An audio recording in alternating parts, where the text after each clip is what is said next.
It is his name the nation carries today. This is known as Bharat. There's many qualities, many. I will not go into it because it's too many. He was an ideal human being. He had 5 sons. Each one of them, he checked them and he said, "These cannot make good kings for my citizens. Just because you are born to a king, you need not be a king." He manifested this. This was greatly valued. And this is one reason why his name was given to the nation, because he discarded his own children and looked for an appropriate king.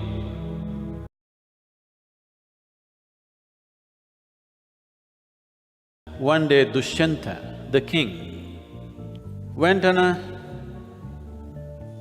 campaign, a battle, and on the way back, he wanted to feed his soldiers, so he came into the forest hunting indiscriminately, killing as many as he can to feed the army, and he particularly shot a very large male stag. His arrow found its mark, but the stag ran away, so he followed. And the stag he found in the hands of Shakuntala. It was her pet stag and she was nursing it with great compassion. When he saw this, he fell in love with her and stayed back there for some time. And with Kanva's permission, he married her there, and then he had to go back because his whole army was waiting at the edge of the forest. Then he said he will go back, set things right in his kingdom and come back. And as a mark of remembrance and as a mark of the marriage consumed, he took out his official ring and put it on Shakuntala. Naturally, it did not fit properly. And he left. He said, "I'll come back for you." So Shakuntala was in a dream. This forest girl suddenly became a queen, an empress. So she was constantly in a dream mode. So she was sitting in a dream mode.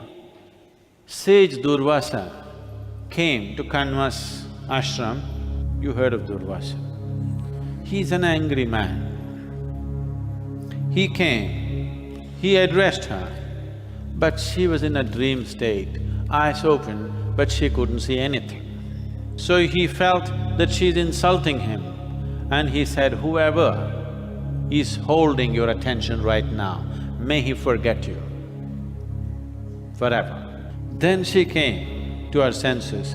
She cried, "It cannot be, why did you do this?" And then people in the ashram explained how she's been married to the king and she's waiting for him to come and take her, and she was in a daydreaming state, please pardon her. Then by then, hospitality was taken care of for Durvasa and he was little cooler. Then he said, "Okay, let me correct it. Yes, he's forgotten you, but the moment you show some kind of a memento, the moment you show something that reminds him of you, he will remember." So Shakuntala waited and waited, but Dushyanta never came. So she bore a child, whom she called as Bharata. It is his name the nation carries today. This is known as Bharat or Bharatvarsh, because the nation is named after this emperor for his many qualities, many. I will not go into it because it's too many. He was an ideal human being. So he grew up in the forest. Dushyanta never came. And one day Kanva said it's appropriate that you go and ask the king, remind the king that you are his wife and you have a son. It is not appropriate that a king's son is growing up not being in touch with his father. So, taking this young boy, Shakuntala went towards the palace. They had to cross a river. She was still in a dream love affair. So dreaming, as she was crossing the river in a boat, she put her hand out just to feel the water and the oversized ring.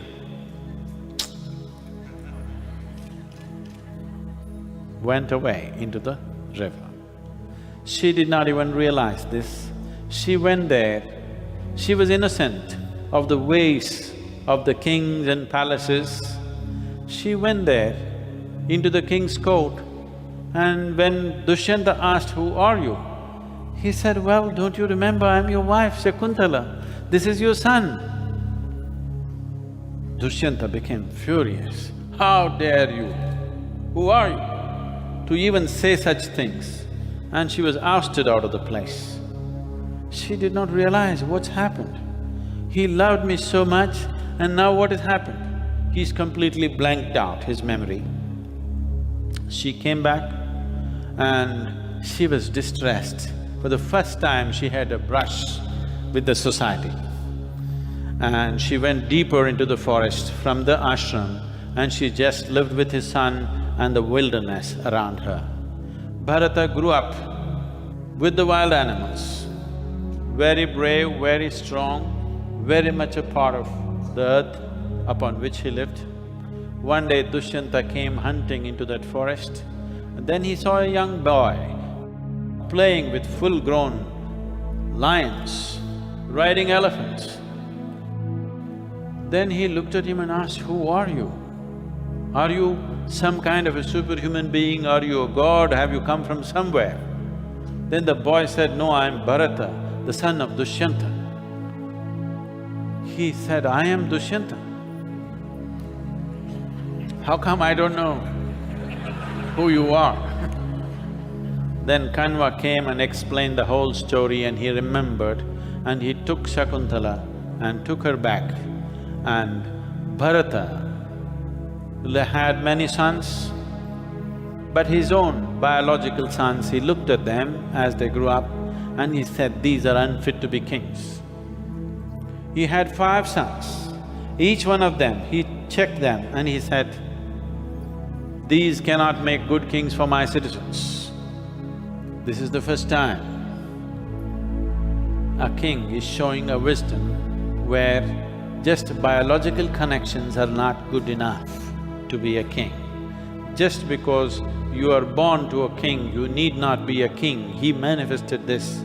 This was greatly valued. And this is one reason why his name was given to the nation, because he discarded his own children and looked for an appropriate king. And he found the illegitimate son of Brihaspati, called Vitata, who was born to Mamata, who was Brihaspati's brother's wife. Brihaspati, in a moment of absolute indiscretion, forced himself upon this woman, and Vitata is a kind of a victim of rape, and he chose that boy as the king, and Vitata became a great king and ruled for his lifetime with great wisdom and balance. So Bharata was celebrated for his balance of mind, for his impartiality, for his sense of inclusion with his citizenry in such a way that he rejected 5 of his sons and gave his empire to another boy with whom he had nothing to do, and an illegitimate son.